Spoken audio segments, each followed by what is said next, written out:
Passive aggression is the silent saboteur of the modern office. It's subtle, hidden, and often goes unnoticed, until it starts affecting teamwork, morale, and your mental health. So, what is passive aggression really? It's indirect hostility, anger, and resistance disguised as politeness or silence. It is that coworker who agrees with you in meetings but then mysteriously delays the work you need from them. It's the colleague who says, "No worries," but is clearly upset. Or the boss who doesn't give you feedback. They give you distance. In short, it's conflict without confrontation. It's a quiet war waged in the spaces between words. How does this show up at work? You've probably seen it. The silent treatment, where a coworker suddenly stops talking to you. Sarcastic comments that are passed off as jokes, intentionally missing deadlines that hold up the whole team. Or maybe someone conveniently forgets to do a task you ask them to handle. Then there are the backhanded compliments like, "Wow, I'm surprised you pulled that off so well." It's also withholding crucial information you need to do your job.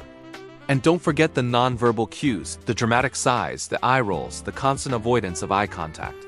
None of these feel like a big deal on their own. But when they're all put together, they create a toxic, tense, and emotionally draining environment where you're always walking on eggshells. But why do people act this way? It rarely comes from genuinely bad people. It usually comes from bad communication patterns. A common reason is a deep fear of direct confrontation. Some people feel undervalued or unheard, so they resort to subtle ways to push back. Others avoid conflict because they think it's unprofessional, so they bottle up their feelings. Stress, insecurity, or built-up resentment can also be major triggers. And sometimes it's a simple lack of emotional intelligence. When people feel like they can't express their frustration openly and safely, they find quieter, more destructive ways to let it out. And the damage it causes is very real. Passive aggression slowly but surely destroys trust between colleagues. It sabotages teamwork, turning collaborative projects into a nightmare. Productivity plummets because people are too busy navigating hidden tensions to focus on their work. Most importantly, it erodes psychological safety, that feeling that you can speak up, make a mistake, or be yourself without fear of being punished or humiliated. This constant uncertainty increases your stress and anxiety, because you're left constantly guessing whether there's a real problem, or if you're just imagining one. So, how do you respond and protect your peace? Here are some strategies backed by workplace psychology. First, address the specific behavior, not their attitude.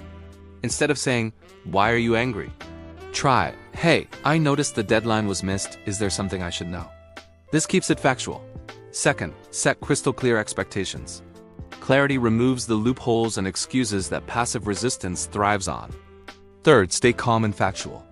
Passive-aggressive people often feed on emotional reactions, so don't give them one. Don't match their energy. Responding to silence with more silence only deepens the tension. Instead, use assertive communication. Try a simple formula. "I feel frustrated when this report is late because it impacts my part of the project. Can we figure out a way to fix this together?"